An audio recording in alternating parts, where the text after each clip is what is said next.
There are 8 lanes of traffic that travel both north and south. Minnesota's Transportation Department says 200,000 cars and trucks cross it every day. There's a long history of bridge disasters throughout the country.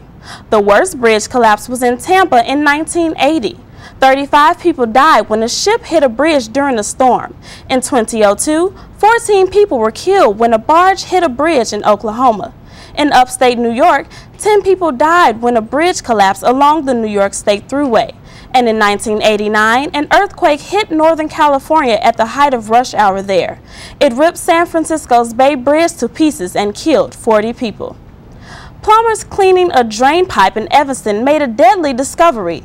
They found a body wrapped in plastic in a catch basin. Police and the medical examiner were called to the scene. It's unclear how long the body had been there, and investigators were unable to determine the victim's age, race, or gender. Evanston police plan to release more details at a news conference this afternoon. A state appeals court says the city of Chicago cannot be held liable for a deadly porch collapse 4 years ago in Lincoln Park. There are nearly 40 lawsuits that name the city as a defendant in the case. 13 people died. The lawsuits say city inspectors knew the porch was not safe, but the court says the law does not require cities to ensure that private property is safe. A rude wake-up call in northwest suburban Cary this morning. A car crashed into a house at about 5:30. Air Fox was over the scene. The driver was pinned in the wreckage but was not seriously injured. No one inside the house was hurt. All divas need pampering, whether they're big or small. Check out the elephants from the Ringling Brothers Circus.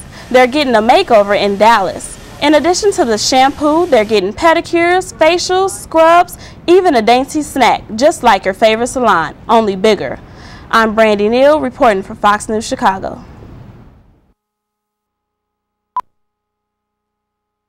This is the first step to a weekend of relaxation for Rusk College students.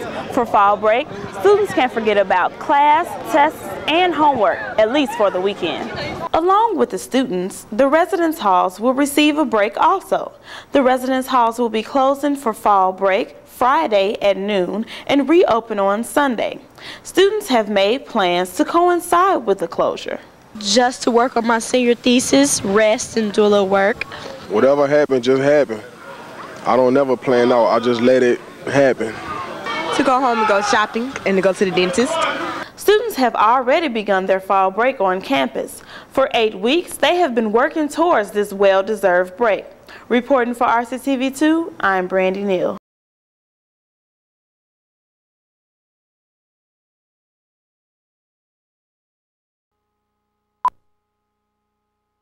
Behind these doors stand the talented men of the Rusk College Bearcats. They are putting in long and hard hours to make this season one of the best to come.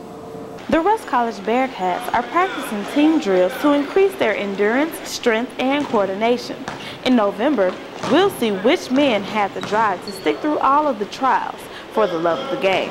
Coach Rodney Stennis plans to start the new season with new players, a new attitude, and a new goal. Our goal is always to try to get to the playoff. We have to do that with hard work, teamwork, and working together, and it's working hard. In a few weeks, these empty bleachers will be filled with eager and excited Bearcat fans. People will arrive in large crowds to see our Bearcats lead us into victory. Once everybody lose their egos, get under control, and be ready to listen and obey our coaches, we'll be undefeated. The Bearcat men are working hard to raise the bar and surpass last season's success. So don't let their hard work and dedication be in vain. Time is winding down to the new basketball season. Be the first in the gym to see the Bearcat men make the last shot. Reporting for RCTV2, I'm Brandee Neal.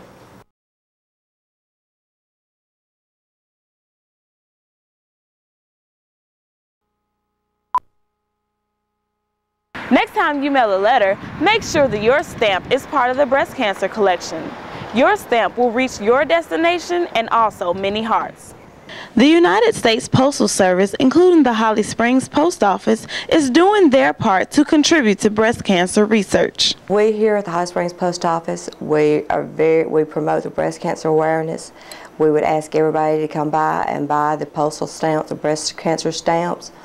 and you send it to a loved one or, you know, anything or anybody else. It can send just a first-class letter with a breast cancer stamp. So, because every time you buy a breast cancer stamp, then there's a certain percentage, you know, that would go to breast cancer research.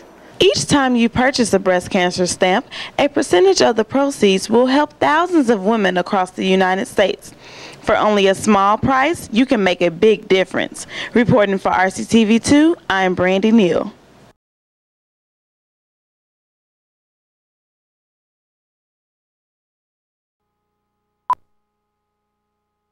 If you see this tag in Marshall County, you're behind tax collector Betty Bird. You won't see any changes on this tag, but soon the magnolia blossom will bloom into the lighthouse. What was once the magnolia blossom is now the Biloxi Lighthouse.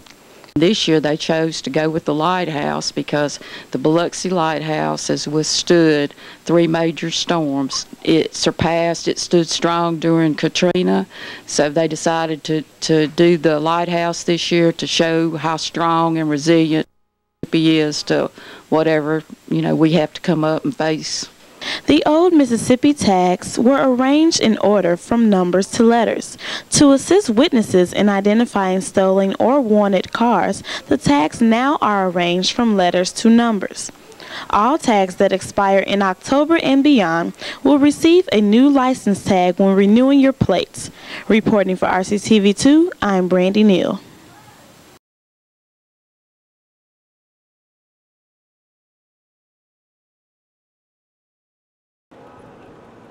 A man has died today from a fatal gunshot to the head. He was driving in his car along South Wall off of Lamar when he noticed his girlfriend walking with another man. Apparently, a domestic confrontation led to his death. A woman caught here in the middle of a love triangle may now be caught in the criminal world. Today was no ordinary day outside of the Cherokee Adult Video Mart. Instead of entertainment, shoppers and onlookers witnessed a gruesome sight. Memphians say that the homicide rate is outrageous and necessary actions need to be taken. Crime is ridiculous here in Memphis, Tennessee. Something is going to have to be done. We're going to have to keep praying for our kids and praying for this world because it's ridiculous out here. Customers and onlookers were in the dark about what happened today, but they weren't the only ones. Family members arrived on the scene to unanswered questions. I am upset because it's involving my mother, and I haven't found out where my mother is yet. And my mother was not injured, but I do not know where she is at this point. So, yeah, I am pretty upset. Although there was a male present, police are searching for another suspect. We are trying to track down the female that was also involved in the disturbance right now. The unidentified victim brings the Memphis homicide toll to 24 this year. For News Channel 3, I'm Brandee Neal.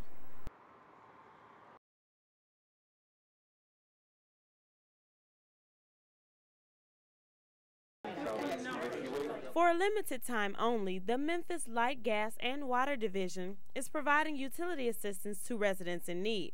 To receive assistance, the resident must have received the cutoff notice from the MLGW, meet all federal income requirements, and have one of the following: an adult resident over the age of 60, a child resident 6 years and younger, an adult or child that is disabled or have a major circumstance that would delay bill payment. Having the call center allows people to call in and make an appointment, and then at that time they can go to the designated location for their appointment, and it just saves them having to stand in line for many, many hours waiting for help.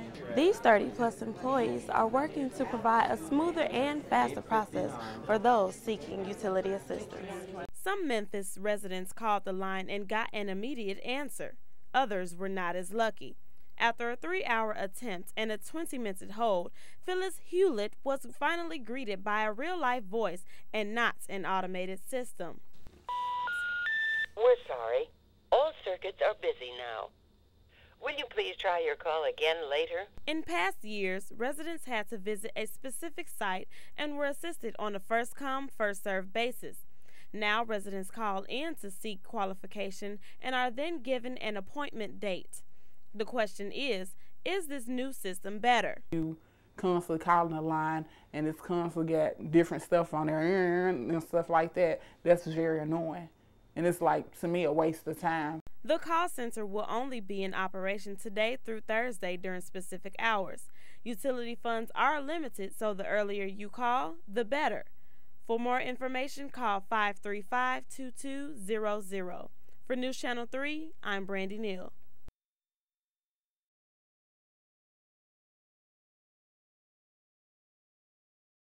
An off-duty firefighter calls all of this, which was a rude awakening for guests right next door. Workers here on Winchester are already rebuilding power lines, but some will have to wait weeks before they get their electricity back.